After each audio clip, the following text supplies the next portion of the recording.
7월의 첫날 새벽 다 함께 우리의 마음을 모아 하나님께 예배를 드리시겠습니다. 오늘 우리에게 주시는 하나님의 말씀은 시편 1편 1절로 6절까지의 말씀입니다. 제가 봉독해 올리겠습니다. 복 있는 사람은 악인의 꾀를 따르지 아니하며 죄인의 길에 서지 아니하며 오만한 자의 자리에 앉지 아니하며 오로지 주님의 율법을 즐거워하며 밤낮으로 율법을 묵상하는 사람이다. 그는 시냇가에 심은 나무가 철 따라 열매를 맺으며 그 잎이 시들지 아니한 같으니 하는 일마다 잘 될 것이다. 그러나 악인은 그렇지 않으니 한낮 바람에 흩날리는 쭉정이와 같다.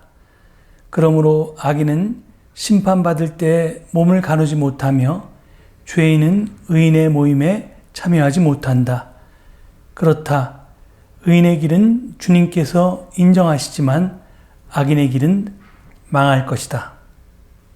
안녕하십니까? 7월의 첫날이 되었습니다.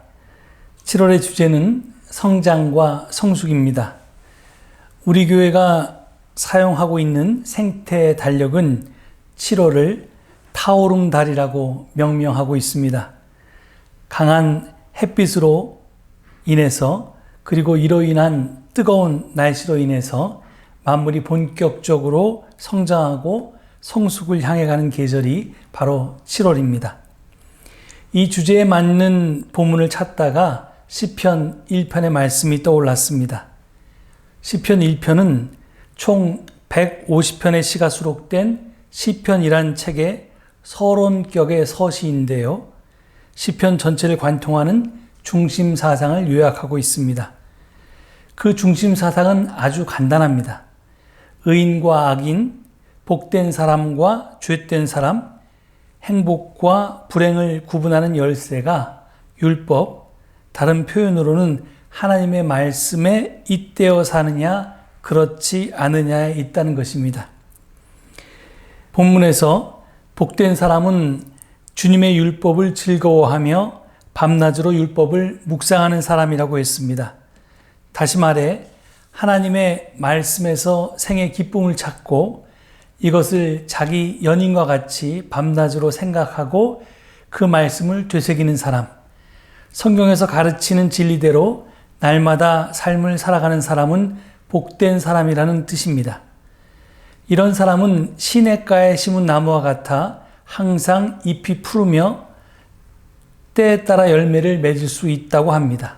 그래서 그가 하는 일은 하나도 막히지 않고 만사가 형통하게 된다는 것입니다. 이와 비슷한 증언이 예레미야서 17장 5절로 8절에도 나옵니다. 제가 봉독해 보겠습니다. 나 주가 말한다.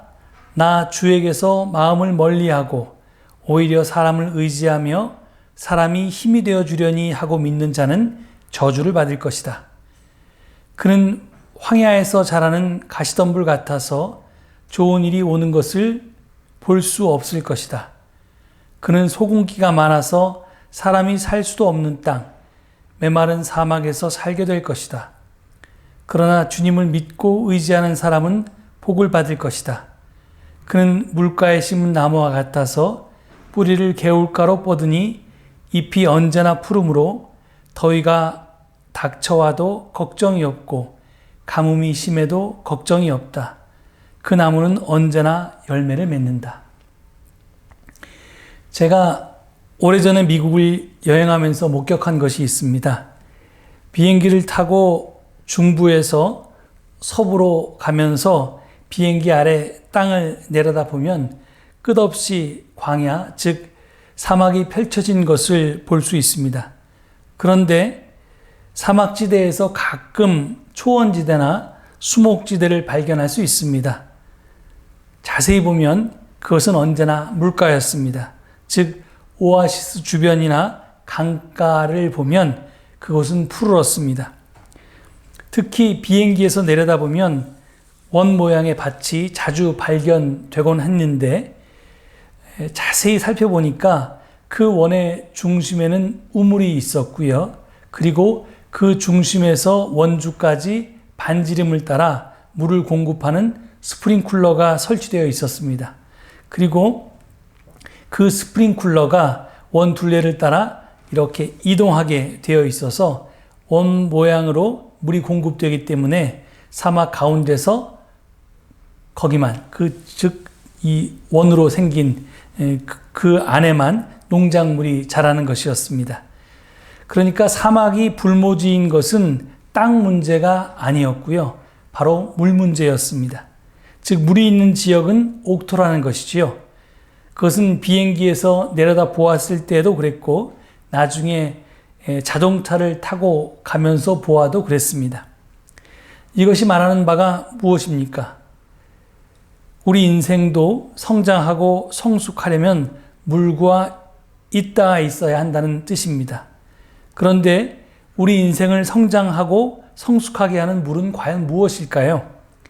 오늘 읽은 시편 1편은 그것이 하나님의 말씀이라고 증언합니다. 우리가 몇 끼 밥을 먹어야 살 수 있습니다. 하지만 그것은 생존의 기본 조건이고요. 행복의 기본 조건은 그것이 아닙니다. 복된 삶은, 행복한 삶은 밥이 아니라 말씀을 통해서 이루어지고 인생의 성장과 성숙 역시 하나님의 말씀을 통해서 가능하다는 것이 오늘 읽은 시편의 주장입니다. 행복이란 물질적인 것이 아닙니다. 부와 권력에서 행복을 찾는 사람도 있으나 그 부와 권력이 떠나가면 행복의 파랑새도 날아가고 맙니다. 그러나 하나님의 말씀을 금과 같이 귀중하게 여기고 꿀과 같이 달게 생각하는 사람은 하나님과 함께 사는 사람이기 때문에 그에게는 부족한 것이 없습니다. 물론 객관적으로 보면 부족한 것이 있겠죠. 하지만 그는 그 부족 가운데서도 만족할 수 있습니다. 불만이 있을 수 없다는 것입니다. 항상 기쁨과 감사가 솟구쳐 오릅니다. 그렇지만 이런 하나님의 말씀에서 오는 행복을 모르는 사람은 바람에 날리는 겨와 같이 안정되지 못하고 알찬 생활을 할 수 없다는 것이 오늘의 말씀입니다.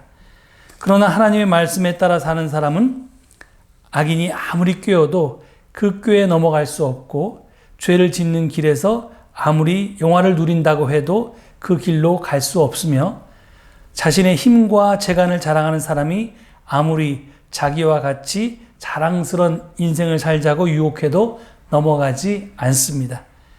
하나님의 말씀은 그에게 의로운 길을 알려주고 그 길로 달릴 힘과 용기를 주기 때문에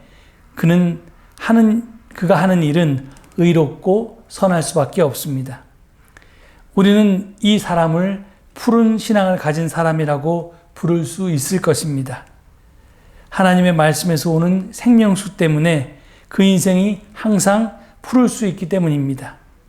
오늘 성장과 성숙의 계절 7월을 맞아서 우리 모두가 하나님의 말씀 생명수에 잇대어 살아감을 통해서 늘 푸른 신앙인이 될 수 있기를 간절히 축원드립니다.